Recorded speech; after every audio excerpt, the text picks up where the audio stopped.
এই সরকারের অধীনে নির্বাচন করার অর্থ গণতন্ত্রের বিরুদ্ধে যাওয়া, এমন মন্তব্য করেছেন বিএনপির সিনিয়র যুগ্ম মহাসচিব রুহুল কবির রিজভী আহমেদ। বলেছেন, বিএনপির ডাকে সাড়া দিয়ে এবারও ডামি নির্বাচন বর্জন করবে ভোটাররা।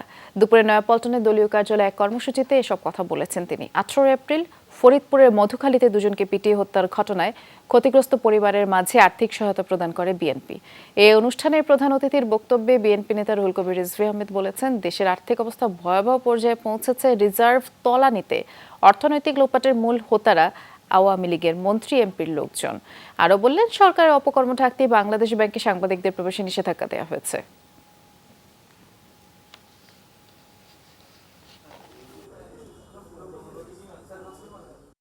এই ডামি সরকারের নির্বাচনে যাওয়া মানে গণতন্ত্রের বিরুদ্ধে যাওয়া, মানে সত্য এবং ন্যায়ের বিরুদ্ধে যাওয়া। আমাদের একবার দৃঢ় বিশ্বাস যে প্রথম ফেজের যে নির্বাচন, সেই নির্বাচন আমাদের আহ্বান যেমন জনগণ সাড়া দিয়েছে এবং ভোট বর্জন যেমন সফল হয়েছে, দ্বিতীয় ধাপেরটাও তাই হবে।